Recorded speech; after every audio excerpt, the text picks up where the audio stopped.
सोचिए, एक ऐसा शख्स जो पूरे इंडिया में सबको चुनाव जिताता है, वो अपने ही घर, अपने ही राज्य में बुरी तरह हार जाता है। कैसे? ये सवाल ना आज इंडियन पॉलिटिक्स में हर किसी की जुबान पर है। तो चलिए आज इसी पहेली को सुलझाते हैं। और ये शेर पता है बिल्कुल सच बैठता है, क्योंकि आज की तारीख में बिहार में जीतने वालों से ज्यादा बातें तो प्रशांत किशोर और उनकी जन सुराज की हार की हो रही हैं। मतलब हार ने जीत से कहीं ज्यादा सुर्खियां बटोर लीं। तो सबसे पहले ये समझते हैं कि आखिर ये प्रशांत किशोर या कहीं पीके हैं कौन। देखिए, इन्हें ना मॉडर्न इंडियन पॉलिटिक्स का चाणक्य कहा जाता था। एक ऐसा रणनीतिकार जिसके बारे में माना जाता था कि भाई इनके पास तो जीत का कोई अचूक फॉर्मूला है। जरा इनकी सक्सेस की लिस्ट पर एक नजर तो डालिए।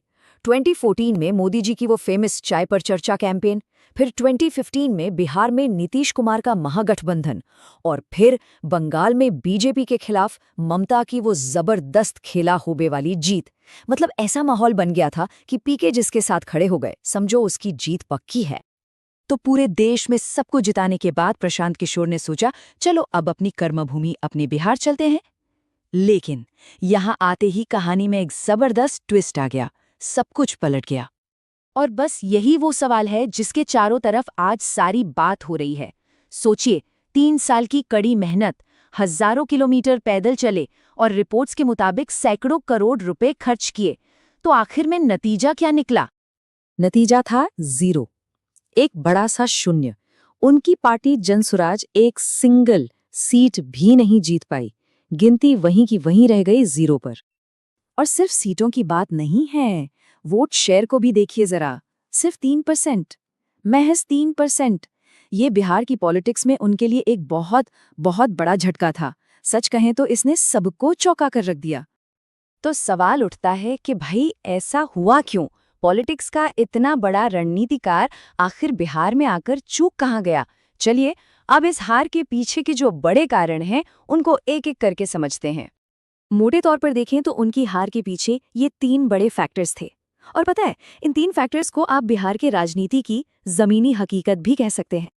ये बिहार की पॉलिटिक्स का वो कड़वा सच है जिसे शायद पीके पूरी तरह से क्रैक नहीं कर पाए।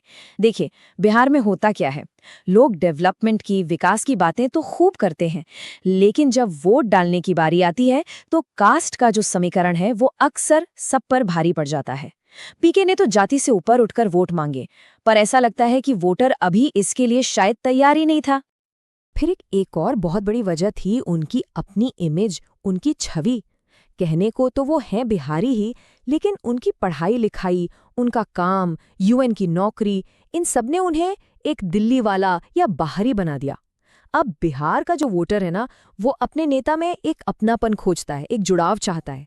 जैसे लालू जी का वो ठेठ देसी अंदाज है, या नीतीश बाबू की सादगी। पीके का वो जो कॉर्पोरेट पॉलिश्ड स्टाइल था, वो शायद लोगों से वो वाला कनेक्शन नहीं बना पाया।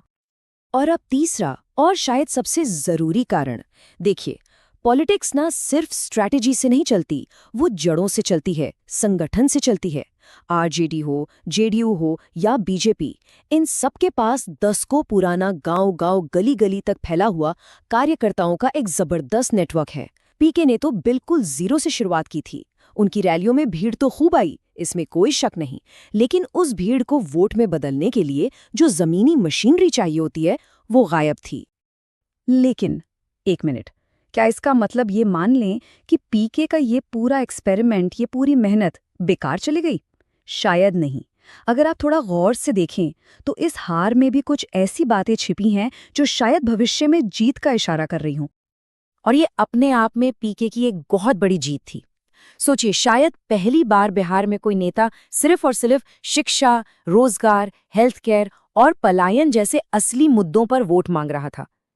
ठीक है, ये कोशिश वोटों में तब्दील नहीं हुई, लेकिन इसने बिहार की पॉलिटिकल बातचीत का जो पूरा नैरेटिव था उसे बदल कर रख दिया। और सबसे बड़ी बात, इसने युवाओं के अंदर एक नई उम्मीद जगाई। तो हो सकता है कि पीके के इस पॉलिटिकल एक्सपेरिमेंट का जो असली असर है वो आज हमें ना दिखे। शायद इतिहास, जैसा कि एक बार मनमोहन सिंह जी ने कहा था, इनके इस एफर्ट को ज्यादा बेहतर तरीके से जज करेगा। जब लोग पीछे मुड़कर देखेंगे और सोचेंगे कि हाँ, एक मौका आया था सिस्टम को बदलने का।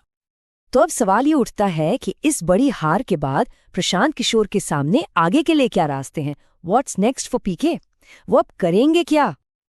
देखिए, उनके सामने कई रास्ते खुले हैं। एक तो ये कि वो बिहार में ही डटे रहें और एक लंबी लड़ाई के लिए जमीन से अपना संगठन खड़ा करें। दूसरा ऑप्शन है कि वो वापस अपनी पुरानी दुनिया, पॉलिटिकल कंसल्टिंग की दुनिया में लौट जाएं, जहां आज भी उनकी जबरदस्त डिमांड है। या फिर हो सकता है वो इन सबसे हटकर कोई नया सोशल मूवमेंट या सामाजिक प्रयोग शुरू कर दें। तो प्रशांत किशोर की ये हार एक बात तो साफ सिखाती है कि पॉलिटिक्स सिर्फ डेटा, एक्सेल शीट्स और स्ट्रैटेजी से नहीं चलती। आखिर में आपको जनता का दिल जीतना पड़ता है। बिहार ने तो फिलहाल उन्हें मात दे दी है, लेकिन सवाल ये है कि क्या वो पलटकर बिहार को मात दे पाएंगे? इस सवाल का जवाब खैर वो तो सिर्फ आने वाला वक्त ही बताएगा।